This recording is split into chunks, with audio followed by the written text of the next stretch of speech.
بسم اللہ الرحمن الرحیم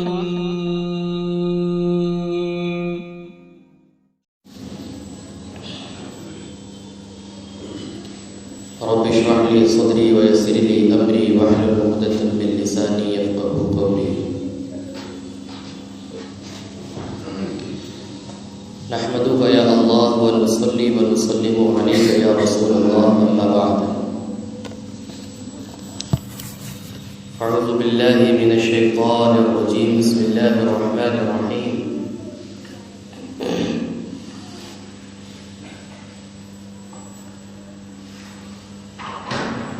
وقرن في بيوتكن ولا تبرجن تبرج الجاهلية الأولى. صدق الله العظيم وصدق رسوله النبي الكريم، ونحن على ذلك لمن الشاهدين والشاكرين، والحمد لله رب العالمين. وقال الله تبارك وتعالى في شأن حبيبه الكريم: إن الله وملائكته يصلون على النبي يا أيها الذين آمنوا صلوا عليه وسلموا تسليما. الله رب محمد صلى عليه وسلم، نحن عباد محمد صلى عليه وسلم. الصلاة والسلام عليك يا سيدي يا رسول الله، وعلى آلك وأصحابك يا نورا من نور الله ويا خير خلق الله.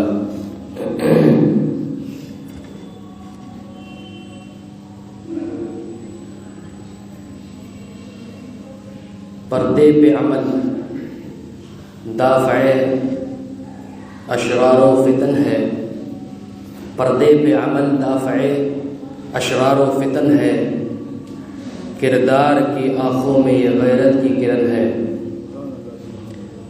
پردے کو فقط عزت نسواں نہ سمجھیے، یہ دشمن اسلام کے خوابوں کا کفن ہے. پردے کو فقط عزت نسواں نہ سمجھیے، یہ دشمن اسلام کے خوابوں کا کفن ہے.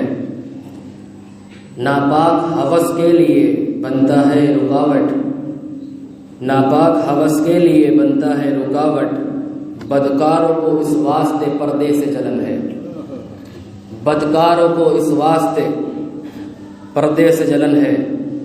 اے پردہ نشی دختر دیں تجھ کو سلامی، اے پردہ نشی دختر دیں تجھ کو سلامی. یہ رنگ حیاتی شے الحاد شکن ہے. پردے کے لیے تو نے جو آواز اٹھائی، پردے کے لیے تو نے جو آواز اٹھائی، باطل کے سیاہ خانوں میں یہ حق کی کرن ہے، باطل کے سیاہ خانوں میں یہ حق کی کرن ہے. ملت ہے تیری جرأت اظہار پہ نازا، ملت ہے تیری جرأت اظہار پہ نازا. گفتار کے اس رنگ سے اعجاز سخن ہے.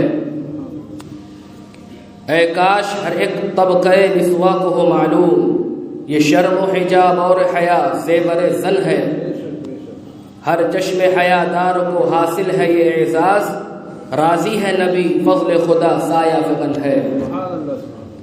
غیروں کی جفا سہلی کسی طور فریدی، اپنوں کی خاموشی پہ بہت رنج و محن ہے. اللہ تبارک و تعالی جل جلالہ کی حمد و ثنا اور حضور سرور کون و مکان صلی اللہ علیہ وبارک وسلم پر درود و سلام کے بعد، معزز و محتشم سامعین و حاضرین، اسلام مخالف جتنی بھی تنظیمیں ہیں، خواہ وہ ہندوستان میں ہو یا دیگر ملکوں میں ہو، اور خصوصیت کے ساتھ ہمارے ملک میں، گاہے بگاہے ہر 2-4 دن گزرنے کے بعد وہ شعار اسلام پر، اسلام کے کسی رکن پر، اسلام کے کسی نظریے پر، آئینی طور پر یا غیر آئینی طور پر ہر طریقے سے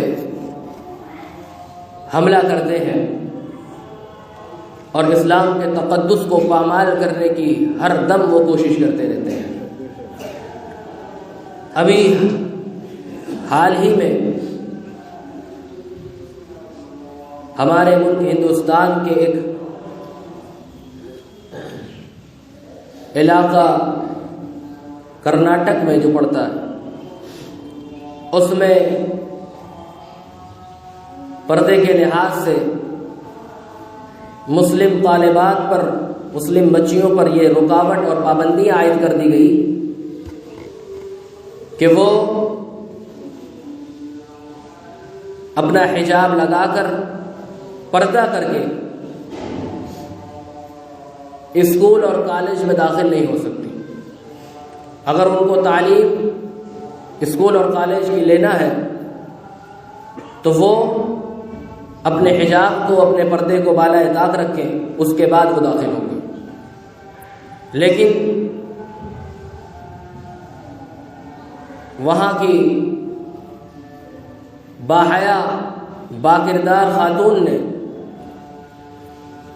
اپنی تعلیم کو مکمل رکھنے کے لیے اور اپنے تعلیم کو پورا کرنے کے لیے اپنے اسلام کے شعار اور اپنے تقدس کو پامال ہونے سے بچاتے ہوئے احتجاج اور علم بغاوت بلند کیا اور حق کی آواز باطل کے سیاخانوں میں پہنچائی کہ ہم پردے کو بھی لگائیں گے، ہم حجاب میں بھی ہوں گے، اور اس کے ساتھ ساتھ ہم اسکول اور کالج میں تعلیم بھی حاصل کریں گے۔ حضرات محتشم، بتانے کا مقصود یہ ہے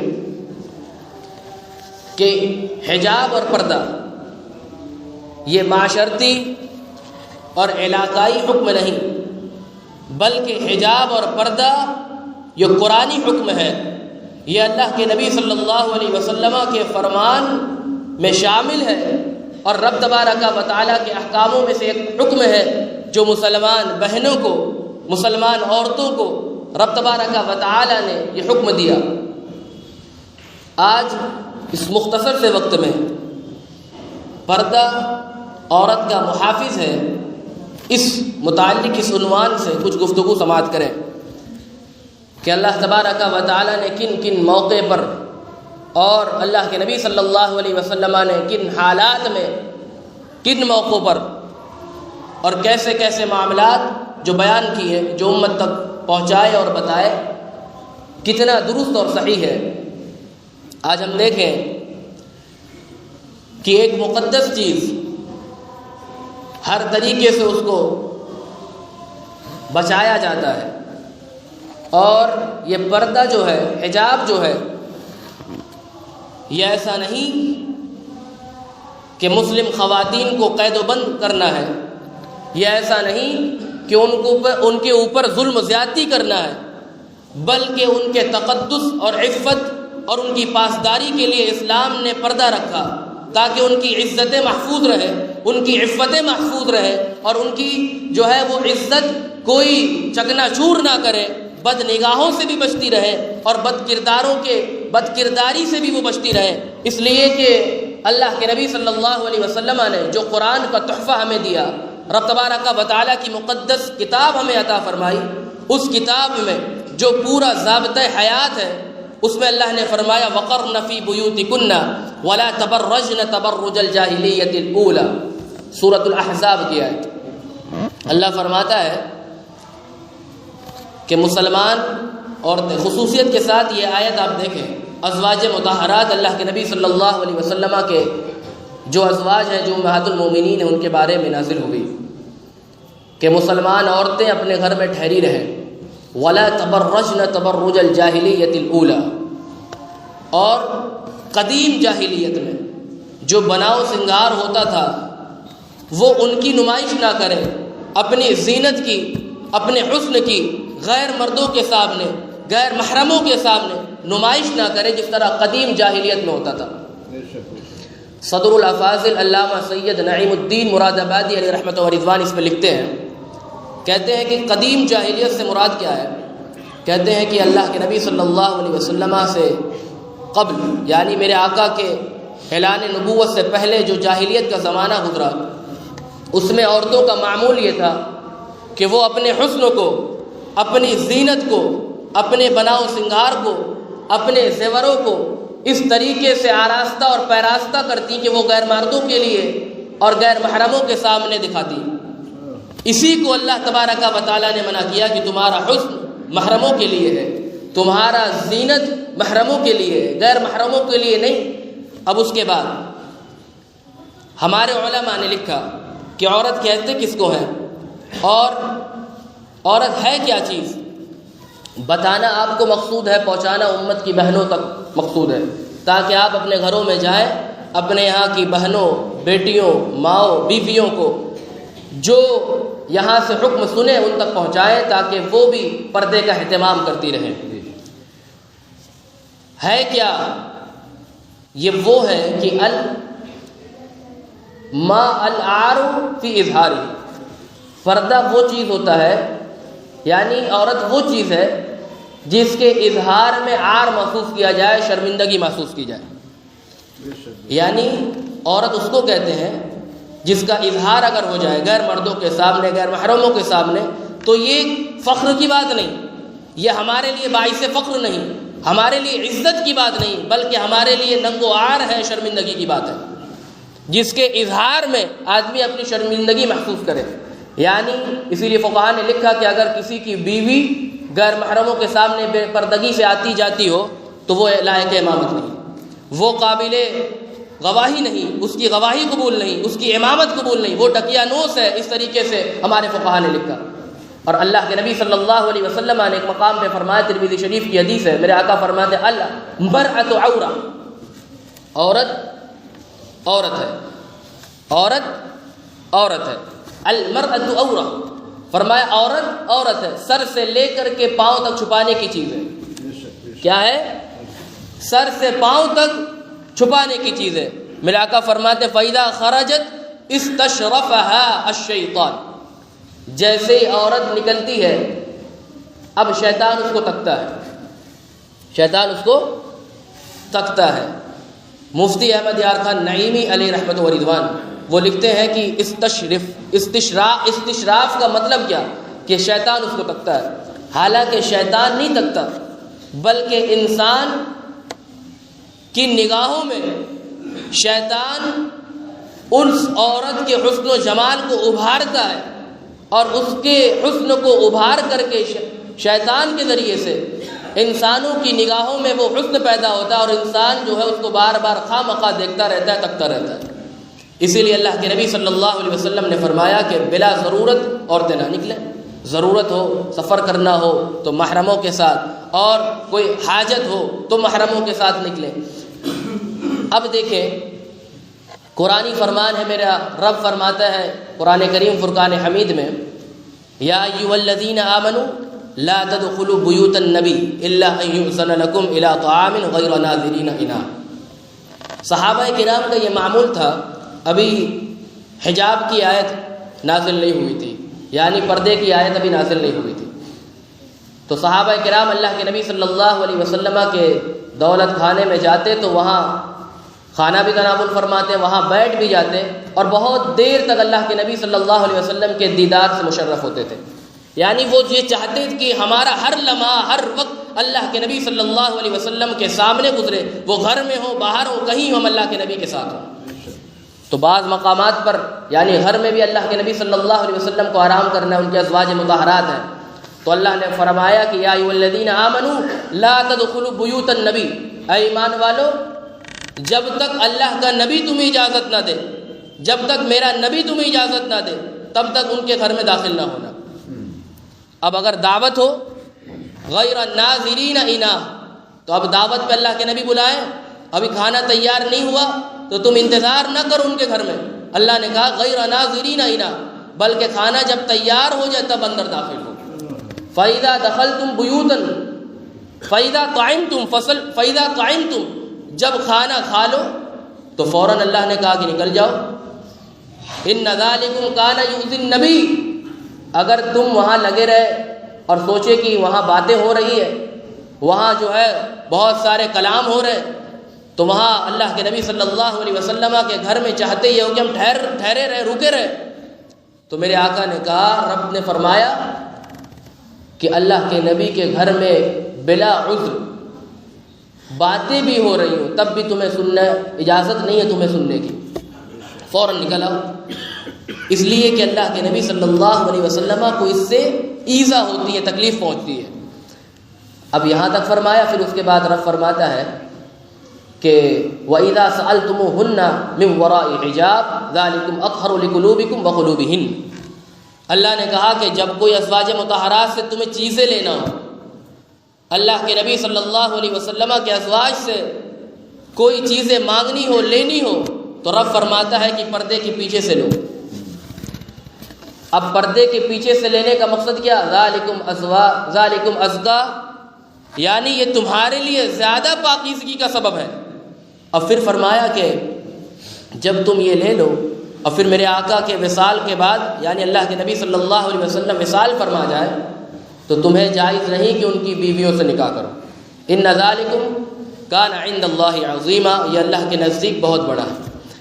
اس آیت میں خصوصیت کے ساتھ ازواج مطہرات کے فضائل اور ازواج مطہرات سے معاملات جو پردے کے پہلے کے تھے وہ بیان ہوئے۔ 4 ہجری میں پردہ کی آیت نازل ہوئی، وہ کیا ہے؟ وہ اسی آیت، اسی قرآن میں ہے اور اسی سورہ میں ہے۔ اللہ فرماتا ہے یا ایھا النبی کل ازواجک و بناتک و نساء المؤمنین یدنین علیہن من جلابیبہن۔ اللہ نے کہا کہ اے نبی فرما دو۔ اب یہاں سے پردہ کی آیت نازل ہوئی۔ نازل کیوں ہوئی؟ حضرت عمر کی منشا سے حضرت عمر نے جب یہ خیال ظاہر کیا، یا رسول اللہ آپ کی بارگاہ میں بہت سارے لوگ آتے ہیں، فاسق بھی آتے ہیں، فاجر بھی آتے ہیں، پوچھتے ہیں، آپ کی بارگاہ میں اچھے بھی آتے ہیں، برے بھی آتے ہیں، سب آتے ہیں، اور آپ اپنے دولت خانے میں ہوتے ہیں، ازواج مطہرات پر ان کی نظریں پڑتی ہیں، مجھے یہ گوارا نہیں کہ اب ان کی نظریں کیسی ہیں، ایسا آپ حکم فرمائے کہ پردے کی کوئی بات ہو، یعنی پردے کا حکم فرمائے۔ تو حضرت عمر نے جب یہ بیان کیا، حضرت جبریل امین آ گئے، آ کر کے کہا یا ایھا النبی، اے نبی، کل ازواجک، اپنی عورتوں سے کہہ دو اور اپنی بیٹیوں سے کہہ دو، ونساء المؤمنین، اور عام مومنہ عورتوں سے کہہ دو، کیا کہہ دو؟ یدنین علیہن من جلابیبہن، اپنی چادروں کو اپنے منہ سے ڈھک لیں، یعنی یہاں سے اب پردے کی آیت نازل ہوئی، اپنی چادروں کو اپنے منہ سے ڈھک لیں۔ اب حضرت فخر الدین رازی ایک ہے، علامہ فخر الدین رازی تفسیر کبیر میں لکھتے ہیں، کہتے ہیں کہ پہلے یہ نہیں تھا، بلکہ پہلے آزاد عورتیں، خادمہ، باندیاں سب بلا پردہ، بلا حجاب کے وہ نکلتی تھیں، اور عباش قسم کے لوگ ان کے پیچھے پڑتے تھے اور ان کے اوپر کمنٹس کرتے تھے، ان کے اوپر باتیں کرتے تھے۔ تو اللہ تبارک و تعالیٰ نے اس سے بچنے کے لیے، مسلمانوں کی عورتوں کی عزت کی حفاظت کے لیے رب تبارک و تعالیٰ نے پردے کی آیت نازل فرما دی کہ ان کی عزت بھی محفوظ رہے، ان کا وقار بھی برقرار رہے۔ اب آپ دیکھیں کہ قرآن کریم فرقان حمید میں یہ تو ایک حکم ہوا، دوسرے مقامات پر اللہ کے نبی صلی اللہ علیہ وسلم نے بیان کیا۔ بخاری کی حدیث، اس سے پہلے قرآن کی ایک اور آیت سنیں، سورہ نور میں رب تبارک و تعالی ارشاد فرماتا ہے مسلمان عورتوں سے، قل للمؤمنات یغضضن من ابصارهن ويحفظن فروجهن، اے محبوب فرما دو، مسلمان عورتوں سے فرما دو کہ اپنی نگاہوں کی حفاظت کریں، اپنی نگاہوں کو نیچی رکھیں۔ مسلمان عورتیں اپنی نگاہوں کو نیچا رکھیں، نیچی رکھیں، ويحفظن فروجهن، اور اپنی شرمگاہوں کی حفاظت کریں، اپنی شرمگاہوں کی حفاظت کریں، اور اپنے بناؤ سنگار کو، الا ما ظہر منها وليضربن بخمرهن على جيوبهن، اور اپنے دوپٹے کو، قرآن نے کہا اپنے دوپٹے کو۔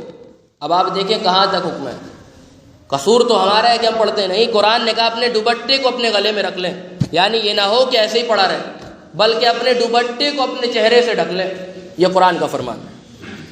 اب جب یہ حکم آیا پردے کا، تو حضرت ام میمونہ رضی اللہ تعالی عنہ، رسول پاک صلی اللہ علیہ وسلم کی زوجہ محترمہ، اور ایک اور زوجہ تھی، 2 تھیں، یہ دونوں اللہ کے نبی صلی اللہ علیہ وسلم کے حضور حاضر تھیں. اتنے میں حضرت ابن ام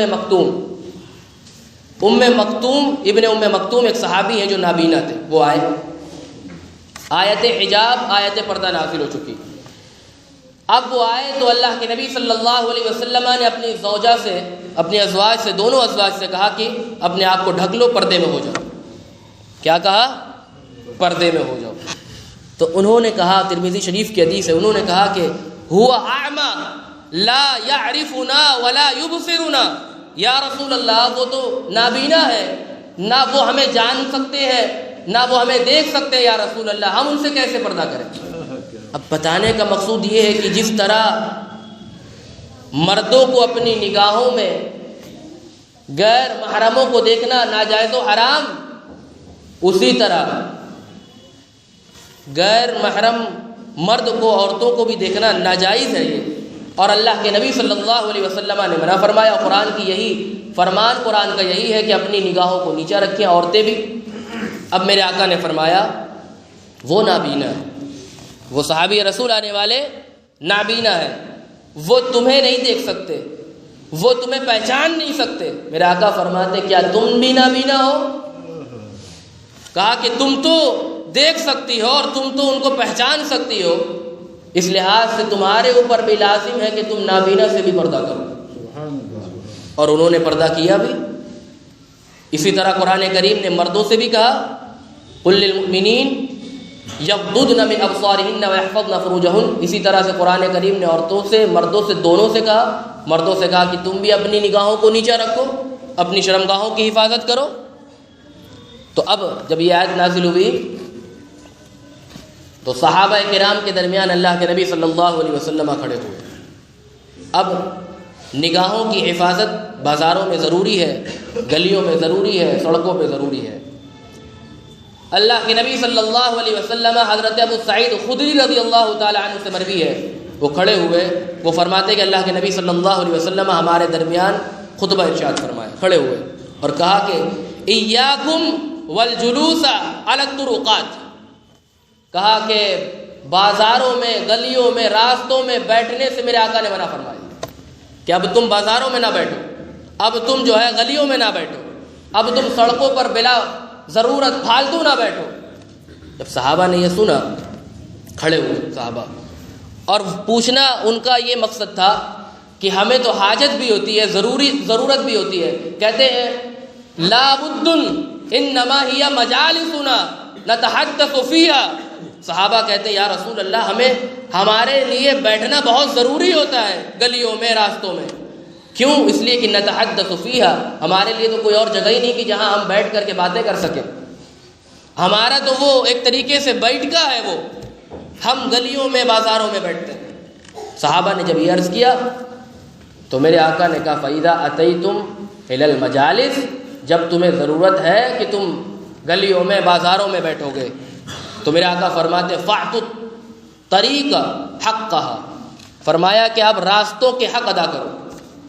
اگر تمہیں راستوں میں بیٹھنا ہو، بازاروں میں بیٹھنا ہو تو میرے آقا نے کہا کہ راستوں کا حق ادا کرو. اب غور کرو کہ اسلام وہ دین ہے جو راستوں کا بھی حق بتا رہا ہے. اسلام وہ دین ہے جو ہر لحاظ سے ہماری پاسداری کرتا ہے، ہر لحاظ سے ہماری رہنمائی کرتا ہے. اگر راستوں میں بھی بیٹھنا ہو تو راستوں کا حق ادا کرو. یا رسول اللہ وما حق ہوا، کیا حق ہے اس کا، راستوں کا حق بتائیے یا رسول اللہ کیا ہے. میرے آقا فرماتے ہیں غض البصر، کف الاذى، رد السلام، امر بالمعروف، نہی عن المنکر. میرے آقا فرماتے ہیں کہ اگر راستوں میں بیٹھنا تمہارے لیے ضروری ہے، غض البصر، اپنی نگاہوں کو نیچا رکھ کے بیٹھنا ہے. کیا؟ اپنے نگاہوں کو نیچا کر کے بیٹھنا ہے. اب آپ دیکھیں کہ ہمارے علاقوں میں چائے کی دکان ہے، پان کی دکان ہے، دیگر اور دکانیں ہیں، اس پر لوگ بیٹھے ہیں.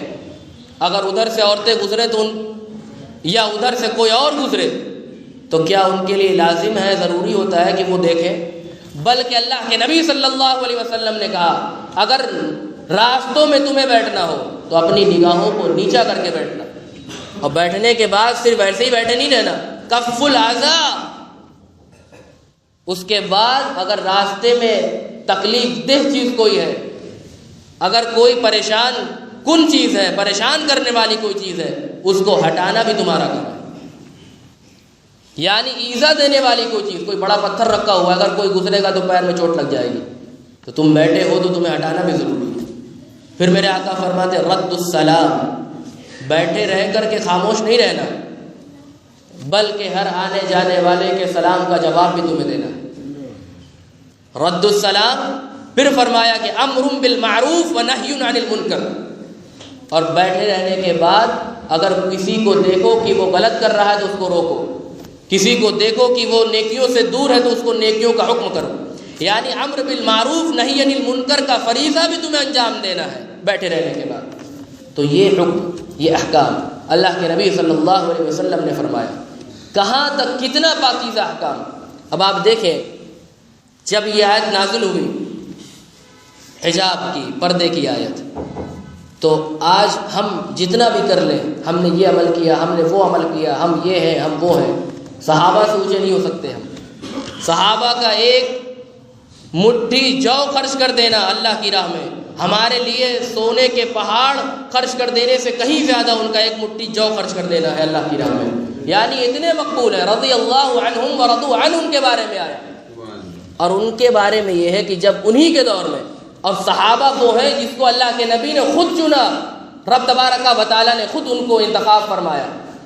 یعنی جب ان کا عالم یہ تھا، شراب ان کی گٹی میں پلائی جاتی، تو جب شراب کی حرمت کی آیت نازل ہوئی، اللہ کا فرمان آیا، تو مدینے کی گلیوں میں شراب پانی کی طرح بہا دیا گیا، اور اپنی اپنی حلقوں سے شراب کو نکال کر کے باہر کر دیا گیا۔ وہ ہے صحابہ عمل کرنے والے اللہ اور اس کے رسول کے فرمان پر۔ تو جب آیت پردہ نازل ہوئی تو حضرت عائشہ سے پوچھا گیا، بتائیے کیا عالم تھا اس وقت؟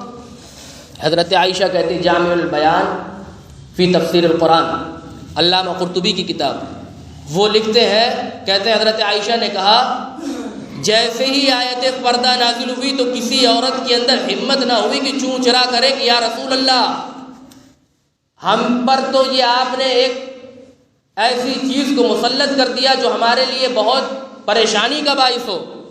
ہم تو ایسی بے پردگی کے ساتھ ہم تو گلیوں میں بازاروں میں گھومتے تھے۔ کہا کہ جب آیت پردہ نازل ہوئی کسی عورت نے یہ نہیں کہا، بلکہ انہوں نے اس پر عمل کر کے مسلمان کی عورتوں نے بتایا۔ اور حضرت انس کہتے ہیں کہ جب اس وقت میں صحابہ میں سب سے چھوٹا تھا، 14 یا 13 سال کی عمر تھی، جب آیت پردہ نازل ہوئی تو عورتوں نے یہاں تک عمل کرنا شروع کیا کہ حتیٰ کہ بچوں سے بھی پردہ کرنا شروع کر دیا، بچوں سے بھی حجاب کرنا شروع کر دیا۔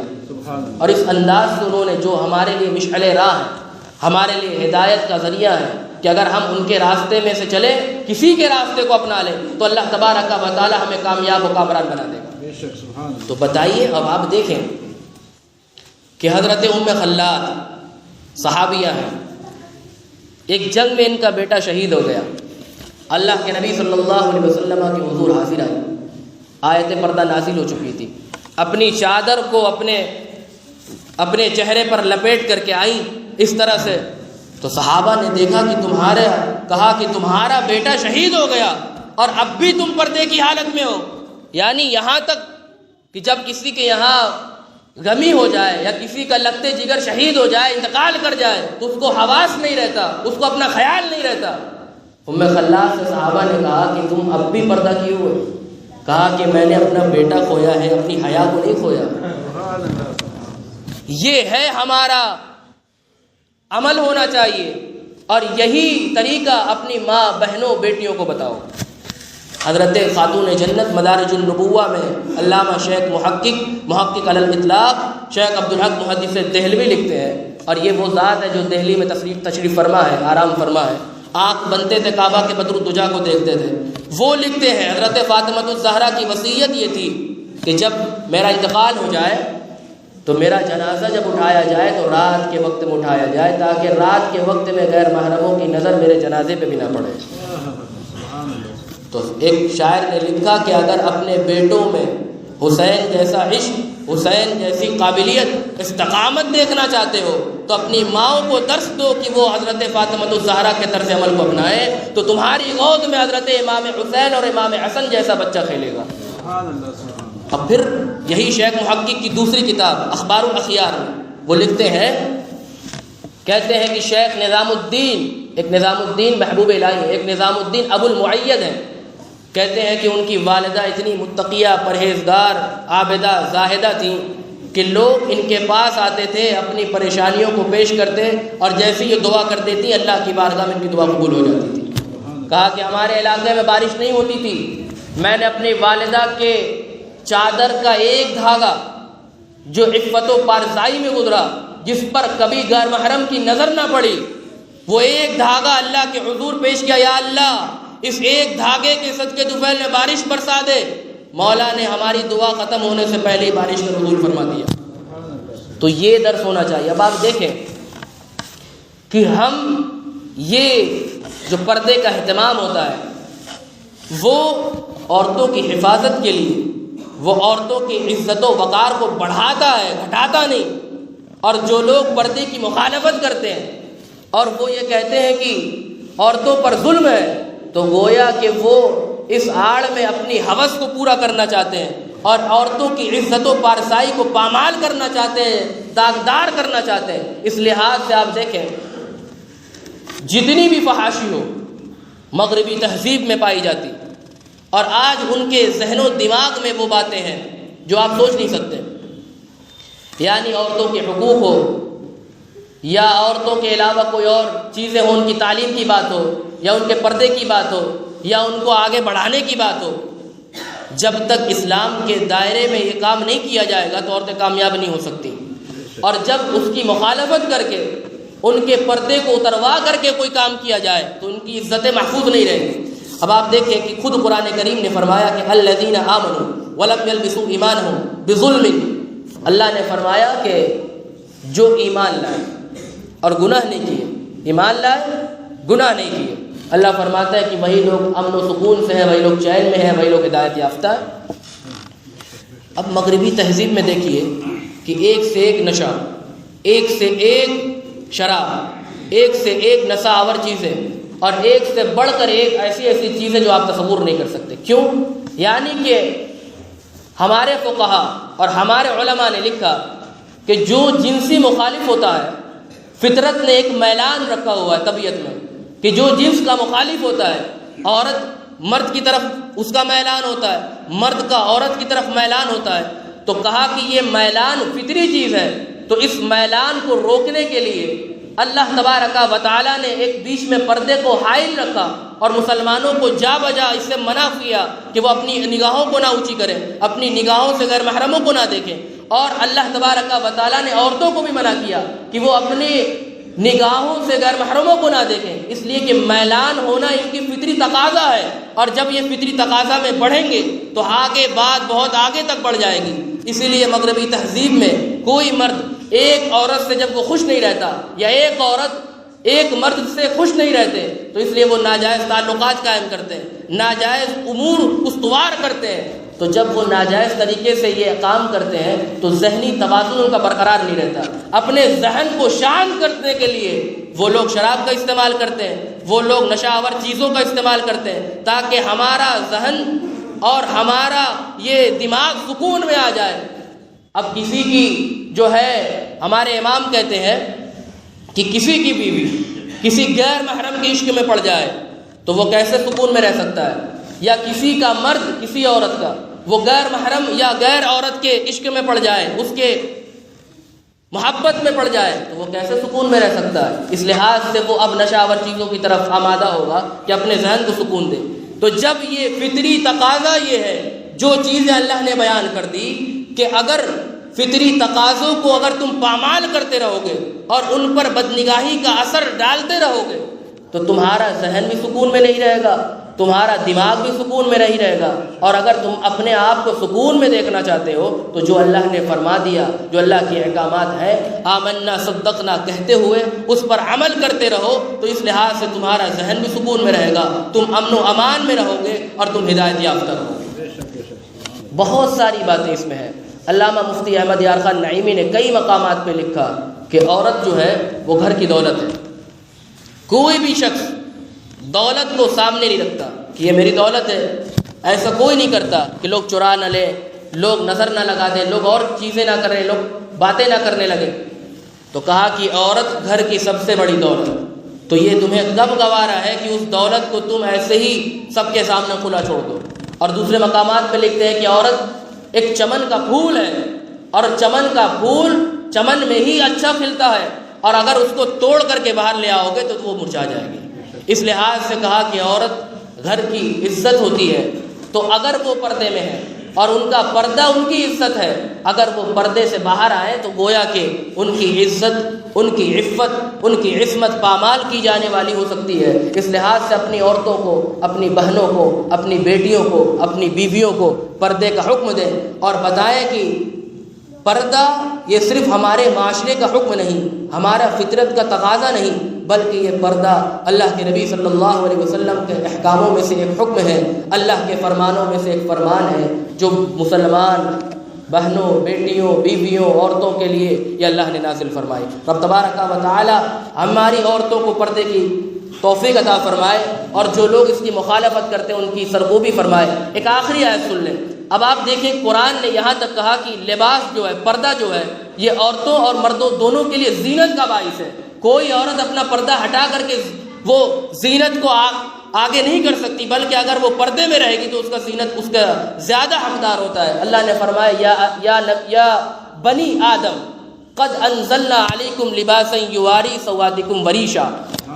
اللہ کہتا ہے کہ اے بنی آدم، ہم نے لباس کو نازل کیا۔ قد انزلنا علیکم لباسا، ہم نے لباس کو نازل کیا۔ کس لیے نازل کیا؟ تاکہ تمہاری شرمگاہوں کی حفاظت ہو سکے۔ ذالک، فرمایا اللہ نے کہ یہ بہت تقوی والی چیز ہے۔ جس کے اوپر لباس ہے گویا کہ وہ متقی ہوتا ہے، اور جس کے اوپر لباس نہیں، اب لباس عورتوں کا پردہ ہے، اگر پردہ ہے تو گویا کہ وہ متقیاں مانی جائیں گی۔ ایک طریقے سے حضرت سودا حضور کی ایک ازواج میں سے ایک زوجہ ہیں، ان سے لوگوں نے پوچھا کہ آپ اور عورتوں کی طرح اور ازواج کی طرح حج اور عمرہ کیوں نہیں کرتی؟ کہا کہ اللہ نے پردے کے لیے ہمیں کہا، اگر ہم پردے میں رہیں اور ہم اپنی نگاہوں کو یا لوگ ہمارے اوپر یعنی غیر محرم کی نگاہیں اگر ہم پر نہ پڑے اور ہماری نگاہیں غیر محرم پہ نہ پڑے تو گویا ہم گھر میں رہیں لیکن حج کا ثواب پاتے رہتے ہیں۔ اور کہا خدا کی قسم میرا اس گھر سے اس وقت تک نکلنا نہیں ہوگا جب تک اس جسم سے روح نہ نکل جائے۔ صحابہ کہتے ہیں کہ وہ زوجہ میرے آقا کی حضرت سودا، وہ اس وقت تک اپنے گھر سے باہر نہیں نکلی جب تک کہ ان کا جنازہ نہ اٹھا۔